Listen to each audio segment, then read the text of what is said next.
Un gusto, muchas gracias Adriana por aceptar la invitación. Al contrario, muchas gracias a ustedes. La plataforma Pensar en Movimiento tiene la intención de acercar pensadores americanos que giran en distintas disciplinas y tenemos como 3 tramos. Casi siempre el primer momento es cómo vos te definís y cómo definís en el trayecto de tu formación, de investigación a lo largo de tu vida. Bueno, yo me defino como pedagoga, muy vinculada a la política educativa, que ha sido siempre mi línea principal de trabajo. Al mismo tiempo, digamos, mi trabajo docente siempre ha sido muy fuerte, sobre todo en educación primaria y universitaria.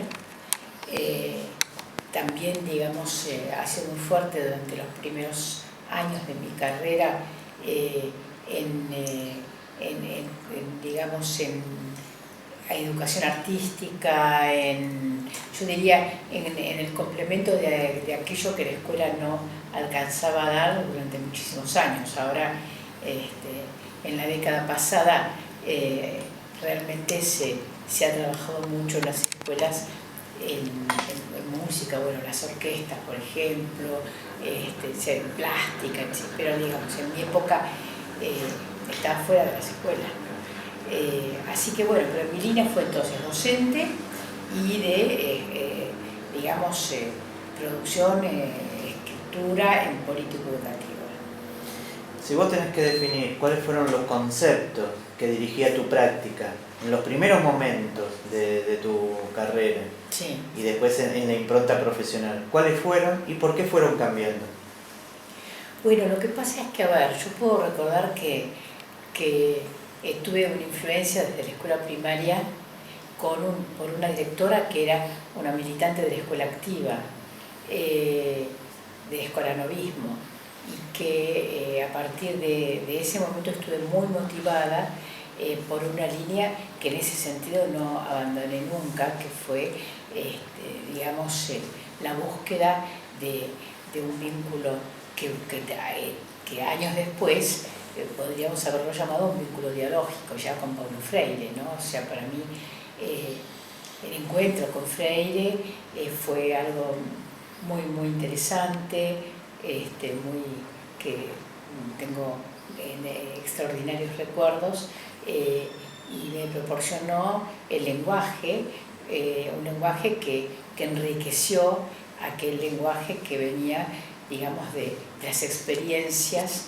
de educación vinculadas a la educación pública y al mismo tiempo, digamos, buscando nuevos enfoques, ¿no?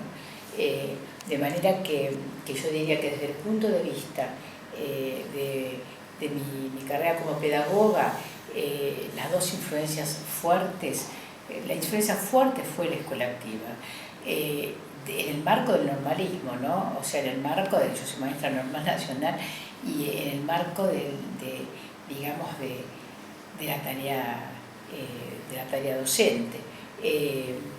Pero hay unas experiencias muy fuertes en ese sentido que podría mencionar, tanto desde la primera escuela donde trabajé, que fue en la quebrada de Humahuaca, hasta la experiencia en Avellaneda. Yo trabajé muchos años en la provincia de Buenos Aires, en Avellaneda, en Lanús, y luego, por supuesto, desde La Plata. Pero yo diría que la primera experiencia en los años a fines de los 60, principios de los 70, fue una experiencia en Villa Jardín, en Villa Luján, que duró varios años, después desde el Policlínico de Lanús. Esas son experiencias imborrables, ¿no? Digamos, la posibilidad de trabajar con sectores realmente muy excluidos, y trabajar con, no diría una metodología, sino diría un vínculo, una forma de construcción del vínculo pedagógico, es el que permitiera tanto que yo pudiera, digamos, llevarles, alcanzarles aquellos saberes, conocimientos a los cuales no habían tenido acceso, como aprender yo también, porque fue un gran aprendizaje. Si Illich en una conferencia dice que para él la educación es aumentar las expectativas y acrecentar las esperanzas. Si hoy en día te preguntan qué es la educación, bueno, no puedo contestarlo porque verdaderamente me parece que ha ido cambiando a través de los tiempos. Me parece que en todo caso nos lleva a una pregunta más antropológica y que tiene más que ver con el proceso civilizatorio. Sin ninguna duda hay una vieja definición que tiene que ver con la transmisión de la cultura, ¿no? La transmisión de cultura entre generaciones, entre grupos sociales, etc. Pero uno podría discutirlo en el sentido de que si la educación es solo transmisión de la cultura o el vínculo pedagógico tiene un elemento distinto, un elemento de creatividad, ¿no? Por eso es tan importante el sostener el vínculo pedagógico, es decir, el vínculo humano como digamos la escena fundamental de la educación y no digamos, construir situaciones que finalmente son ilusorias. ¿Por qué ilusorias? En donde el docente, por ejemplo, es reemplazado por la máquina. El docente,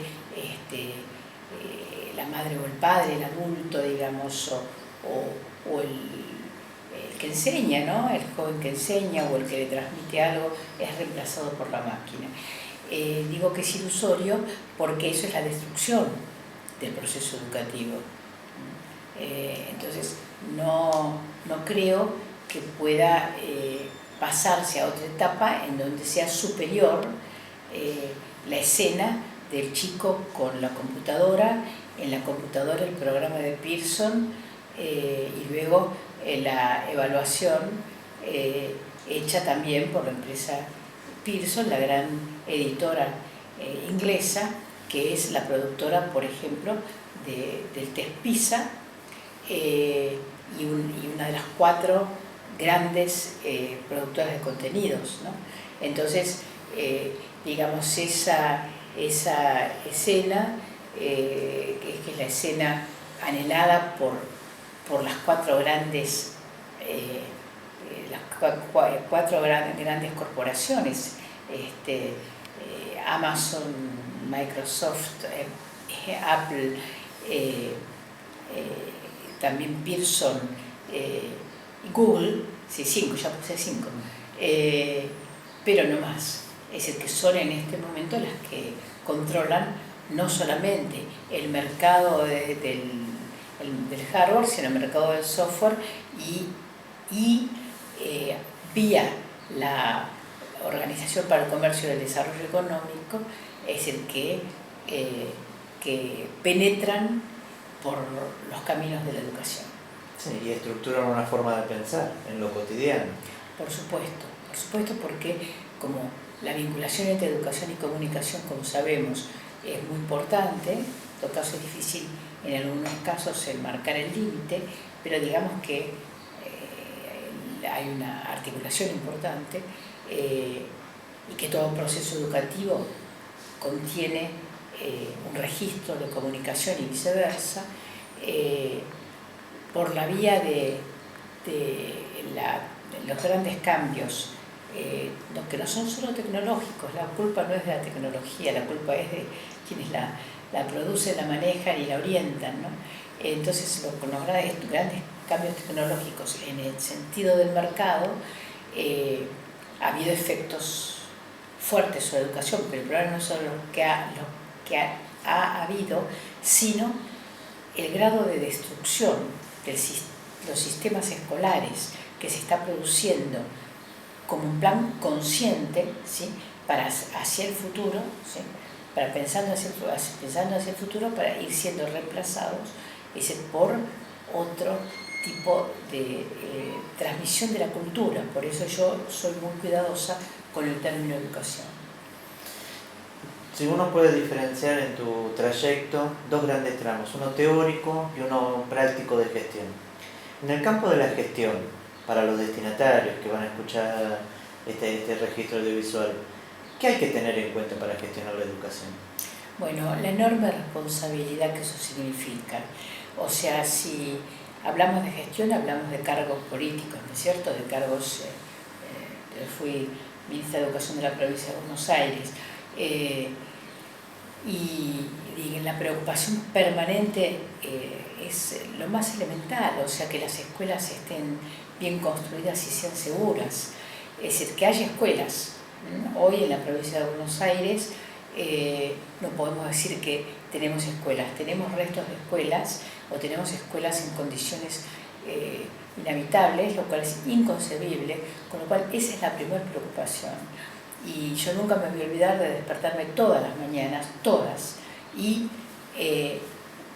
hablar a mi oficina, a la gente que estaba desde la madrugada, para preguntar, abrieron las escuelas, ¿cómo están? ¿Hay algún problema? Todos los días, porque digamos el comercio que hay en torno a los desarrollos inmobiliarios vinculados con educación, todo lo que es reparaciones de escuelas, ¿sí? Gas, electricidad, etc.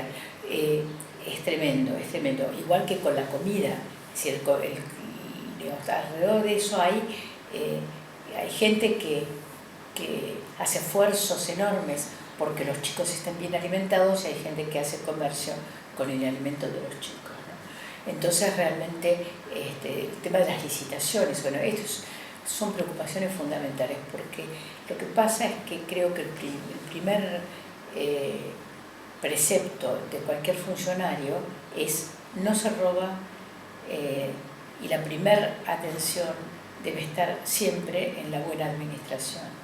Bien. Entonces hay que tener responsabilidad, ¿no? Sin ninguna duda. Y hay que trabajar en algunas cuestiones fundamentales en ese tramo, cuestiones técnicas, administrativas, bueno, de formación, capacitación. Sí, pero lo siguiente de lo que acabo de decir es tener un vínculo con los docentes que sea un vínculo que respete la legalidad, y que es un vínculo realmente dialógico en ese caso también.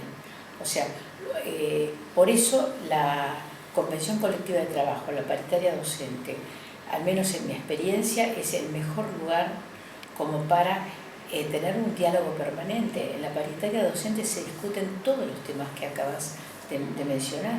O sea, la paritaria docente, es decir, se discute la capacitación de los docentes, se acuerda acerca de cuestiones que tienen problemas diversos que aparecen, digamos, no quiero decir de disciplina, sino más bien, digamos, de convivencia, problemas de convivencia en las escuelas, es decir, y también contenidos, pero esto es algo que debe hacerse, es necesario que se haga en un marco de diálogo, y no que se transforme, como ocurre en muchas gestiones. Por ejemplo, ahora, en la gestión actual, ¿no? En el 2018, la gestión del gobierno de Mauricio Macri, y en particular en la provincia de Buenos Aires, la gestión de María Eugenia Vidal, en donde, digamos, se desconoce totalmente a los docentes, y en todo caso baja una línea que nadie comprende, ¿no? O que en todo caso es muy contraria a la cultura, a los intereses, a la formación, etcétera, de docentes, alumnos, familias, etcétera. Bien. Y en el ámbito teórico, tus aportes al campo de la ciencia, si tendrías que sintetizar las corrientes que para vos fueron fundamentales, ¿cuáles serían? Bueno, yo, si bien empecé diciendo que acentuando mi trabajo en el campo de la política educativa, en realidad mi enfoque es hacia la política educativa, y mi trabajo hacia la política educativa, pero, digamos, lo he hecho desde la historia de la educación. O sea, cuando después de estar 10 años exilada en México y trabajar mucho en la Universidad de México, yo además tengo doble nacionalidad, de la nacionalidad mexicana, que fue un honor que me dio el gobierno de México después de muchos años, y cuando volví, lo que vi es que realmente para hacer prospectiva había que volver a hacer historia de la educación.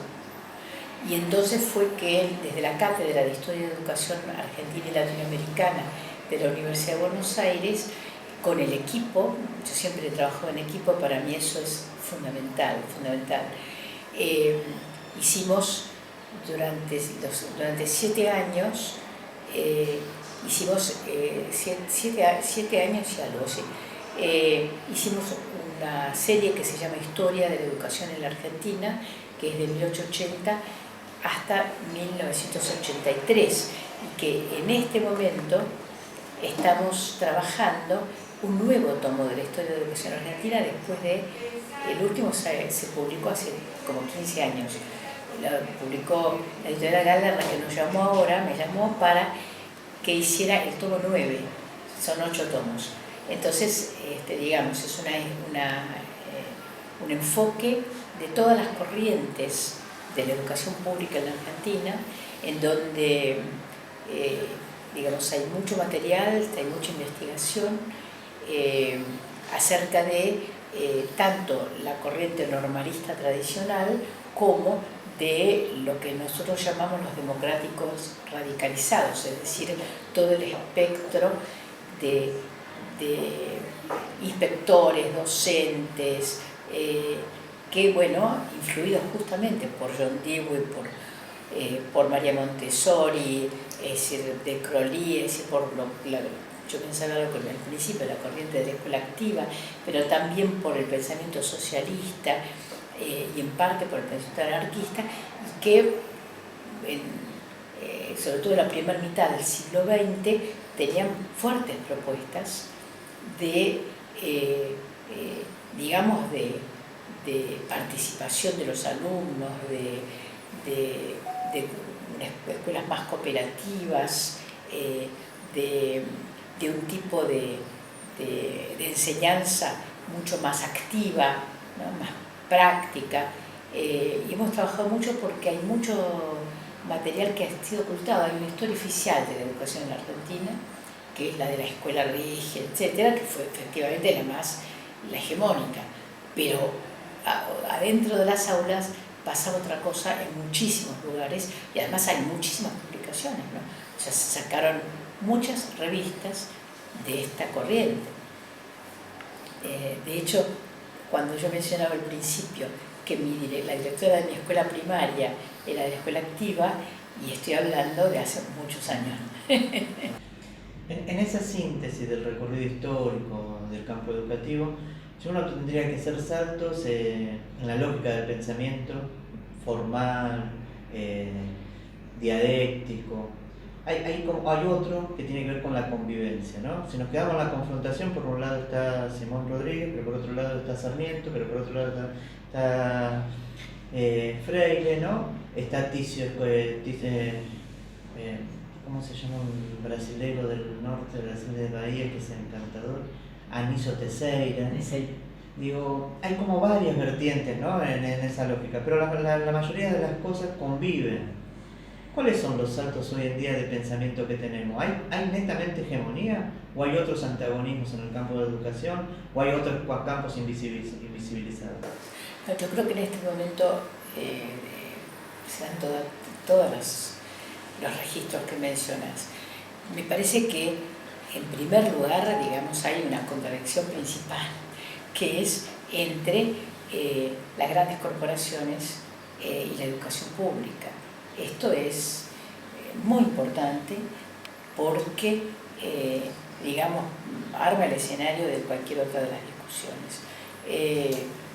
Desde que la Organización para el Comercio y el Desarrollo Económicos y hoy la Organización Mundial del Comercio pusieron a la educación como un bien en la lista de bienes transables, ¿sí? Realmente la institución escuela, colegio, universidad empezó a ser una molestia para el mercado, de la misma manera que los docentes. Es decir, y verdaderamente su disolución no es una fantasía, sino que uno encuentra una línea de pensamiento de pedagogos muy importantes, es decir, que toman las ideas de Illich y las trasladan a nuestra época y hablan de la desescolarización, proponen fuertemente la desescolarización. Entonces, yo ya en su momento no estuve de acuerdo con las ideas de Illich, tengo algunas cosas escritas, críticas de hace muchos años, pero de todas maneras esa era una crítica más bien pedagógica. Ahora, las ideas de Illich trasladadas a un mundo en donde la desescolarización significa, ¿sí?, es decir, que no haya ningún tipo de lazo y de ordenamiento consensuado de la educación, ningún tipo de acuerdo sobre la educación, sino que las decisiones estén en manos, es decir, de la libertad del mercado. Realmente, bueno, ese es el escenario. En el marco de ese escenario, sí, tenemos muchas corrientes, y tenemos corrientes distintas respecto a las diferentes áreas de la educación, ¿no? O sea, hay una gran discusión sobre la enseñanza, todavía sobre la enseñanza de la lectura, hay una gran discusión sobre si la educación inicial debe ser escolarizada o no. Digamos, hay muchas discusiones, pero a mí me parece que básicamente que la discusión central es, lo vengo repitiendo a lo largo de la entrevista, pero sí creo que es muy importante, que estamos en un momento muy límite y que la discusión central es la discusión acerca de la naturaleza del vínculo pedagógico, quiénes son los sujetos, ¿sí?, es el que transitan la educación, quiénes son los sujetos, qué son los sujetos que se construyen en el terreno educativo, ¿no? Bien. Por nuestra parte, muchas gracias. Era una entrevista que giraba alrededor de estos conceptos. Perfecto. Y alrededor de tu trayectoria, y por nuestro lado lo único que tenemos que decirte gracias por tu generosidad. No, muchas gracias a ustedes.